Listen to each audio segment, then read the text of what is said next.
رسول اللہ صلی اللہ علیہ وسلم نے ارشاد فرمایا، 5 چیزوں سے پہلے غنیمت سمجھو۔ 5 چیزوں کا ذکر آپ علیہ السلام نے فرمایا ہے کہ جس مسلمان کو اللہ رب العزت نے یہ 5 چیزیں عطا فرمائی، وہ ان 5 چیزوں کو غنیمت سمجھے، اس سے پہلے کہ یہ نعمتیں ان سے چھن جائے اور اس کو متبادل دوسرا نعمت مل جائے، اس سے پہلے ان 5 چیزوں کو غنیمت سمجھو۔ وہ کون کون سی چیزیں ہیں؟ نمبر 1،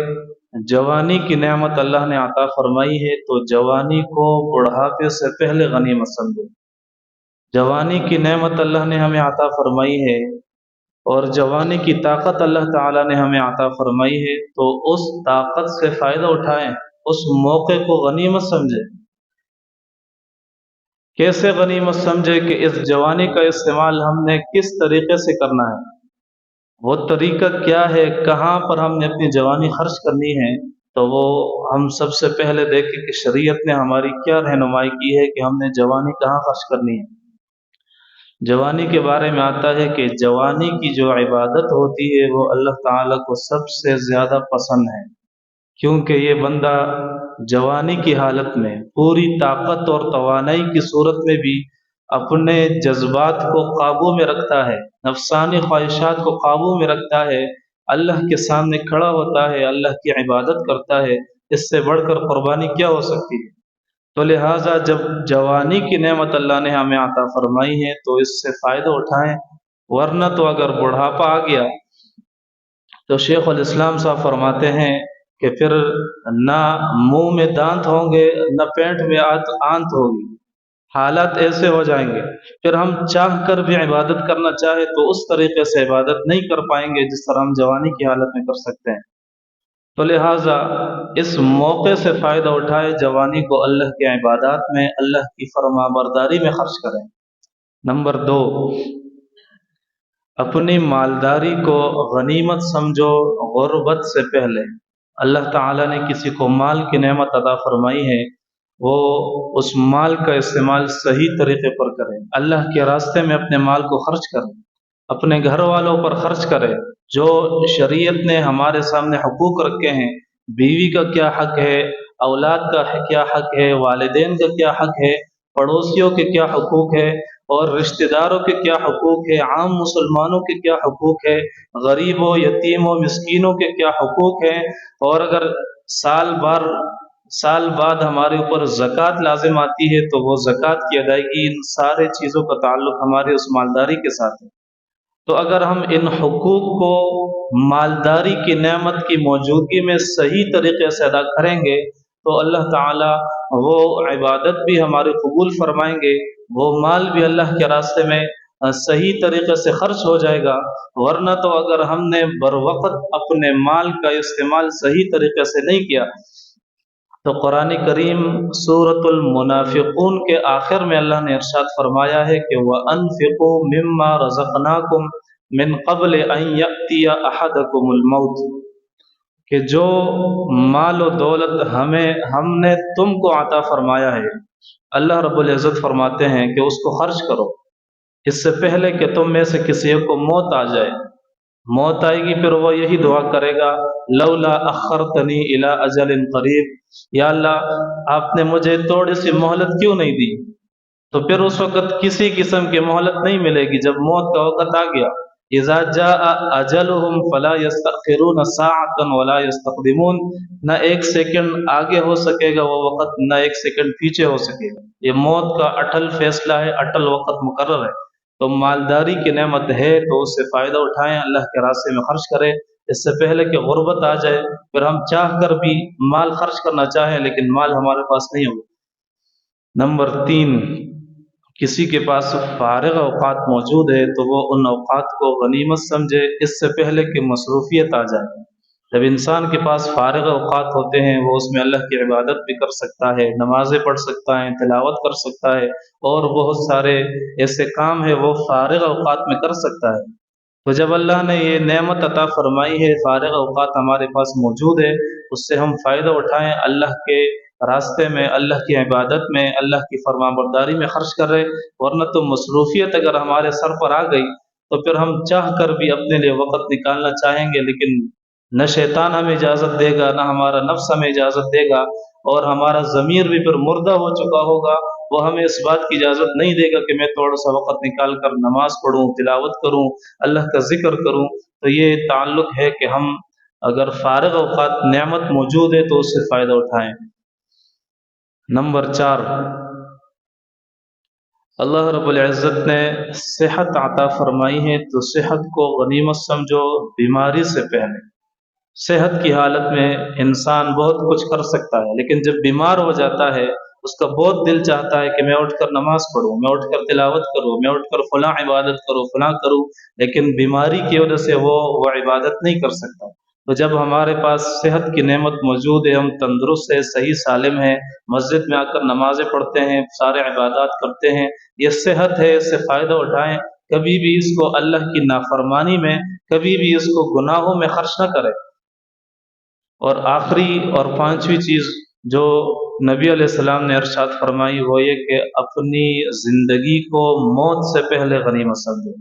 یہ زندگی جو اللہ تعالیٰ نے ہمیں عطا فرمائی ہے، کس مقصد سے عطا فرمائی ہے؟ تاکہ انسان آخرت کی تیاری کرے۔ یہاں دنیا میں رہنا ایک ضرورت ہے، مقصد آخرت کی تیاری کرنی ہے۔ تبارک الذی سورت ہم عشاء کی نماز کے بعد پڑھتے ہیں، اس کی دوسری آیت میں ہم غور کریں، الذی خلق الموت والحیات لیبلوکم ایکم احسن عملا، کہ اللہ رب العزت نے یہ موت اور زندگی جو عطا فرمائی کس مقصد سے عطا فرمائی؟ لیبلوکم ایکم احسن عملا، تاکہ وہ اللہ تعالیٰ تمہیں آزمائیں کہ تم میں سے کون اچھا عمل کرتا ہے۔ تو اعمال کا تعلق بظاہر دنیا میں ہمیں اس کا کوئی نتیجہ، کوئی ثمرہ نہیں نظر آتا، لیکن اصل جو نتیجہ ہمیں ملے گا وہ آخرت میں ملے گا، وہ یا تو جنت کی صورت میں ہوگا یا جہنم کی صورت میں ہوگا۔ تو یہ 5 چیزیں آپ کے سامنے ذکر ہو گئی کہ ان 5 چیزوں کو ہم غنیمت سمجھیں۔ اور دوسری بات آپ کے سامنے اصلاح کے حوالے سے یہ رکھنی ہے کہ نمازوں کی پابندی ہر حال میں ہونی چاہیے۔ یہ نہ ہو کہ ٹائم ملا تو نماز پڑھوں گا، مصروف رہا تو بس چھوڑ دیا۔ یہ بہت ہی زیادہ غلط بات ہے، بہت ہی زیادہ ہم غفلت کرتے ہیں، سستی کرتے ہیں نمازوں کے معاملات میں۔ ہم غور کریں قرآن کریم میں اللہ رب العزت نے کتنے جگہوں پر نمازوں کا ذکر فرمایا ہے۔ علماء نے اس کی تفصیل یوں بیان فرمائی ہے کہ 70-80 سے زیادہ جگہوں پر نمازوں کا ذکر ہے۔ کہیں پر مسلمانوں کی صفات بیان فرمائی ہے کہ وہ نمازیں پڑھتے ہیں، کفار کے بارے میں کہا ہے کہ وہ نمازیں نہیں پڑھتے، کہیں پر نمازوں کا حکم ہے۔ یہ مختلف مقامات اگر ہم غور کر لیں، جمع کر لیں، تو یہ 70-80 سے زیادہ جگہ بن جاتی ہے کہ نمازوں کا ذکر قرآن کریم میں ہے۔ ہم ظاہری دنیا میں دیکھیں، اگر کوئی بندہ والد ہے، وہ اپنے کسی بیٹے کو کسی بات کے کرنے کا حکم دے کہ تم فلاں کام کرو، بیٹے نے ایک دفعہ بات نہیں مانی، باپ دوبارہ کہہ دیتا ہے، پھر بھی نہیں مانی، تیسری دفعہ زیادہ سے زیادہ کہہ دیتا ہے، والد کی برداشت کی حد ختم ہو جاتی ہے، وہ بچے کو مارتا ہے کہ آپ میری بات کیوں نہیں مانتے۔ لیکن جب اللہ نے نمازوں کے بارے میں 70-80 اور اس سے بھی زیادہ حکم فرمایا ہے، قرآن کریم میں ذکر فرمایا ہے، پھر بھی ہم نمازیں نہیں پڑھتے ہیں، اس میں سستی کریں، غفلت کریں، لاپرواہی کریں، تو پھر ہم خود اپنے انجام کو تصور کر لیں کہ کل قیامت کے دن اللہ تعالی ہمارے ساتھ کیا معاملہ فرمائیں گے۔ حالانکہ حدیث شریف میں آتا ہے کہ پہلا سوال قیامت کے دن اسی نماز کے بارے میں ہوگا۔ پہلا سوال جب حساب کتاب شروع ہو جائے گا، نمازوں کا معاملہ کھل جائے گا، بھئی نمازیں دنیا میں اس نے پڑھی تھی یا نہیں۔ جب نہیں پڑھی، پہلے سوال میں پھنس گئے، تو باقی معاملات بھی پھر پھنس جائیں گے ہمارے۔ اور حدیث شریف میں یہ بھی آتے ہیں کہ جس بندے کا نمازوں کا معاملہ حل ہو گیا، اس کا بیڑا پار ہو گیا نمازوں کے معاملات میں، تو باقی جو سوالات ہوں گے وہ بھی آسانی کے ساتھ حل ہو جائیں گے۔ تو لہٰذا جب قیامت کے دن بھی پہلا سوال اسی نماز کے بارے میں ہوگا، تو ہمیں بھی دنیاوی معاملات میں سارے کاموں سے بڑھ کر پہلا معاملہ، پہلا کام، پہلی ذمہ داری، پہلی توجہ اسی نماز کی طرف کرنی چاہیے۔ دنیا بعد میں ہے، باقی معاملات بعد میں ہیں۔ جب جیسے ہی اذان کا وقت ہو گیا، مؤذن نے حی علی الصلاۃ اور حی علی الفلاح کہہ کر ہمیں نماز کے لیے بلا لیا، کامیابی کی طرف بلا لیا، تو اس دعوت پر لبیک کہتے ہوئے ہم مسجد میں حاضری لگایا کریں۔ سورۃ المدثر میں اللہ رب العزت نے ایک منظر بیان فرمایا ہے جنتیوں اور جہنمیوں کا۔ ذرا ہم تصور کر لیں، غور سے سنیں کہ سورۃ المدثر کا جب دوسرا رکوع شروع ہو جاتا ہے تو اس میں اللہ رب العزت نے یہ بیان فرمایا ہے کہ جنتی جب اپنے جنت میں پہنچ گئے، جہنمی جہنم میں پہنچ گئے، تو یہ جنت والے ان جہنمیوں سے سوال کریں گے، فی جنات یتساءلون عن المجرمین، ان مجرمین سے جو جہنم کے اندر پڑے ہوئے ہیں، ان سے پوچھیں گے ما سلککم فی سقر، کس چیز نے تمہیں اس مقام پر پہنچا دیا کہ آج تم جہنم میں پڑے ہوئے ہو؟ تو ان جہنمیوں کا پہلا جو جواب سورۃ المدثر میں اللہ رب العزت نے بیان فرمایا ہے وہ یہ ہے قالوا لم نک من المصلین، ہم نمازیں نہیں پڑھتے تھے۔ یہ پہلا جواب ہوگا ان جہنمیوں کا۔ تو نمازوں کا ہمارے اعمال کے ساتھ، دیگر معاملات کے ساتھ ایک گہرا تعلق ہے۔ قرآن کریم جو ہم پڑھتے ہیں، روزانہ تلاوت کرتے ہیں، اس کا جو پارہ نمبر 21 کی پہلی آیت ہے، اس میں اللہ نے یہ بیان فرمایا ہے کہ ان الصلاۃ تنہا عن الفحشاء والمنکر، کہ نماز جو ہے وہ بے حیائی سے، برے کاموں سے روکتی ہے۔ اب سوال یہ ہو سکتا ہے کہ ہم تو روزانہ نمازیں پڑھتے ہیں، پانچوں نمازیں پڑھتے ہیں، اور لیکن ہمارے گناہوں میں کمی نہیں آ رہی، اسی طرح ہم گناہ کرتے رہتے ہیں، تو ہاں ایسے نماز، اس آیت کا پھر کیا مطلب ہوا کہ جب نماز بے حیائی برے کاموں سے روکتی؟ تو مقصد اس آیت کا یہ ہے کہ نماز کو اسی طریقے پر پڑھنا ہے جو طریقے شریعت نے ہمارے سامنے رکھا ہے۔ نبی علیہ السلام نے فرمایا صلوا کما رأیتمونی اصلی، نماز پڑھو جس طرح تم مجھے پڑھتے ہوئے دیکھتے ہو۔ صحابہ کرام نے نبی علیہ السلام کی نماز نقل کی، وہ نماز نوٹ کی، ہمارے سامنے رکھا، وہ آج وہ نماز کا طریقہ ہمارے سامنے موجود ہے۔ نماز صرف یہ نہیں ہے کہ بس نیت باندھ لی، کچھ بھی پڑھ لیا، اوپر نیچے ہو گئی، بس ختم، بلکہ نماز کے فرائض ہے، نماز کے واجبات ہے، نماز کی سنتیں ہیں، نماز کے مکروہات ہے، ان سارے جو مسائل ہیں ان کو یاد کرنا بھی ہر مسلمان کی ذمہ داری بنتی ہے۔ اس کو تو یہ تو معلوم ہونا چاہیے کہ میں نماز پڑھ رہا ہوں، نماز کے فرائض کیا ہے، ایسا نہ ہو وہ فرائض میں سے کوئی فرض چھوڑ رہا ہے، اس کی وجہ سے اس کی نماز ہی نہیں ہو رہی۔ واجبات کون کون سے ہیں جس کی وجہ سے سجدہ سہو لازم آتا ہے، سنتیں کون کون سی ہے، مکروہات کون کون سی ہے، مفسدات کیا ہے جس کی وجہ سے میری نماز فاسد ہو جاتی ہے، ٹوٹ جاتی ہے۔ تو ان مسائل کا یاد رکھنا، ان مسائل کو جاننا، پھر اسی کے مطابق اپنی اس نماز کو ادا کرنا، صحیح شریعت کے طریقے کے مطابق ہم نماز پڑھیں گے تو بہت جلد ہمیں اپنی نمازوں کا جو نتیجہ ہے وہ سامنے نظر آئے گا۔ پھر ہم خود اپنے اندر اثر محسوس کریں گے کہ نمازوں کی وجہ سے ہمارے اندر کتنی تبدیلی آ رہی ہے۔ تو سارا مدار ہمارے نماز کے طریقے پر ہے کہ نماز ہم کس طریقے سے پڑھ رہے ہیں۔ یہ دو باتیں آپ کے سامنے ذکر ہو گئی۔ تیسری بات آپ کے سامنے یہ رکھنی ہے کہ دنیا میں زندہ رہنے کے لیے ہر مسلمان رزق کماتا ہے، کوئی دکانداری کرتا ہے، کوئی کہیں پر روزگار وغیرہ کرتا ہے، مختلف معاملات لوگ کرتے ہیں پیسے کمانے کے لیے، اپنے گھر بار کو چلانے کے لیے۔ تو اس میں ہماری ذمہ داری یہ بنتی ہے کہ ہم حرام کی کمائی سے بچا کریں۔ وجہ کیا ہے؟ حرام کی کمائی کے بارے میں نبی علیہ السلام نے یہ بیان فرمایا ہے کہ جس جسم کی پیدائش حرام کے لقمے سے ہو جائے، جس جسم کے اندر حرام کا لقمہ چلا گیا، اس جسم کا مقام صرف جہنم ہے، اس جسم کا ٹھکانہ جو ہے وہ صرف جہنم ہے۔ اس کی پیدائش جب حرام لقمے سے، حرام کی کمائی سے ہوئی تو وہ جسم کیسے جنت میں جا سکتا ہے؟ اور دوسرا یہ بھی ہے کہ ہماری دعاؤں کی قبولیت کا دار و مدار بھی اسی کے اوپر ہے۔ حدیث شریف میں آتا ہے کہ ایک انسان میلے کچیلے کپڑوں میں، پھٹے ہوئے گریبان کے ساتھ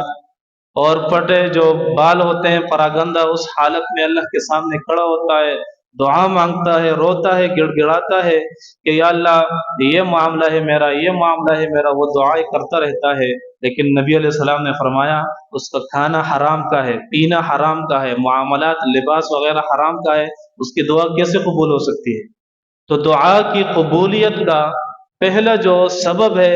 پہلی جو وجہ ہے، جس کے ذریعے ہماری دعا قبول ہو سکتی ہے وہ یہ ہے کہ ہم اپنے پیٹ کے اندر حلال کی روزی حلال کی کمائی ڈالا کریں، حلال کا لقمہ ہونا چاہیے۔ اور حرام صرف یہ نہیں ہے کہ ہم نے سود کھا لیا یا دیگر معاملات کر لیے، بلکہ ہم جو دکانداری کرتے ہیں، جو دکان ہم چلاتے ہیں، جو ہوٹل ہم چلاتے ہیں، باقی جو معاملات کرتے ہیں، اس میں بھی بعض غلطیاں ایسی ہو سکتی ہے جس کی وجہ سے ہماری کمائی حرام ہو سکتی ہے۔ سورۃ المطففین پارہ نمبر 30، اس کی جو ابتدائی آیات ہیں ان آیات میں ہم غور کر لیں کہ ان آیات میں اللہ رب العزت نے کیا بیان فرمایا ہے۔ ویل للمطففین، ہلاکت اور بربادی ہو ان لوگوں کے لیے جو ناپ تول میں کمی کرتے ہیں۔ الذین اذا اکتالوا علی الناس یستوفون، جب لوگوں سے اپنے لیے کسی چیز کو ناپتے ہیں یا تول کرتے ہیں تو پورا پورا وصول کرتے ہیں۔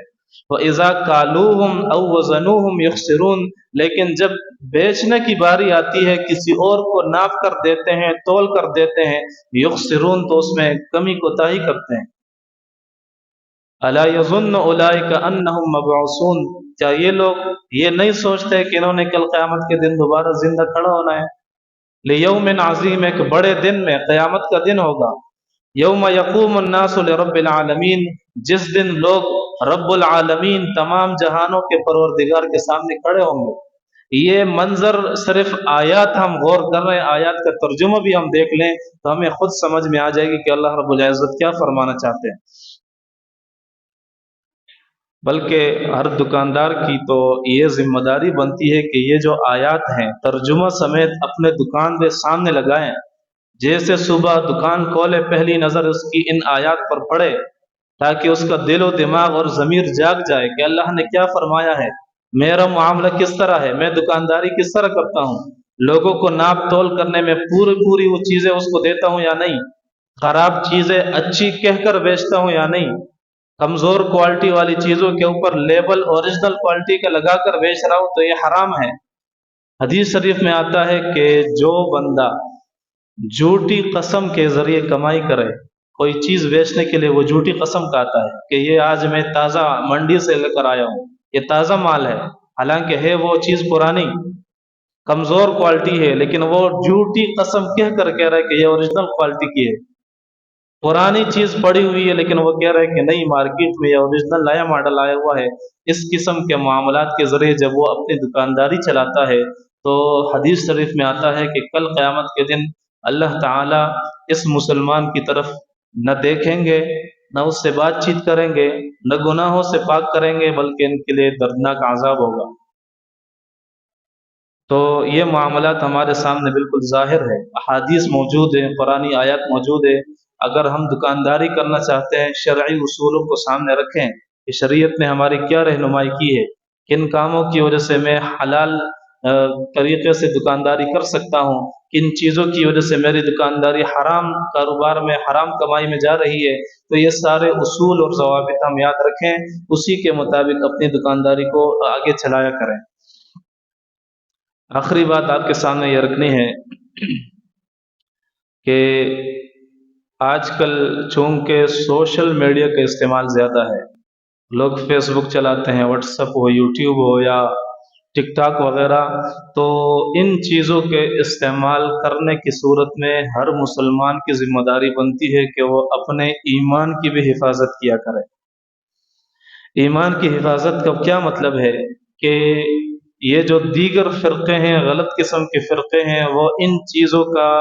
سہارا لے کر نوجوانوں کے دل و دماغ کو، ان کے عقیدوں کو بگاڑنے میں سر توڑ کوشش کر رہے ہیں، چاہے وہ فیس بک کا استعمال ہو یا یوٹیوب کا استعمال ہو۔ ان کو پتہ ہے لوگ ان چیزوں کو زیادہ استعمال کرتے ہیں، انہی چیزوں کے ذریعے وہ اپنے غلط عقائد کو، غلط نظریات کو لوگوں کے سامنے پیش کرتے ہیں۔ تو یہ صرف ذوق اور شوق کے لیے چلانا نہیں ہے، بلکہ اس کا دار و مدار ہمارے استعمال پر ہے کہ میں صحیح طریقے سے اس کا استعمال کروں گا تو یہ میرے لیے صدقہ جاریہ بھی بن سکتا ہے، میں غلط طریقے سے اس کا استعمال کروں گا تو میرے لیے گناہ جاریہ بھی بن سکتا ہے۔ وہ کیسے کہ جب میں نے فیس بک کا استعمال کیا، یوٹیوب وغیرہ کا استعمال کیا اور میں اپلوڈ کر رہا ہوں ایسی چیزیں جس کے اندر گانا شامل ہے،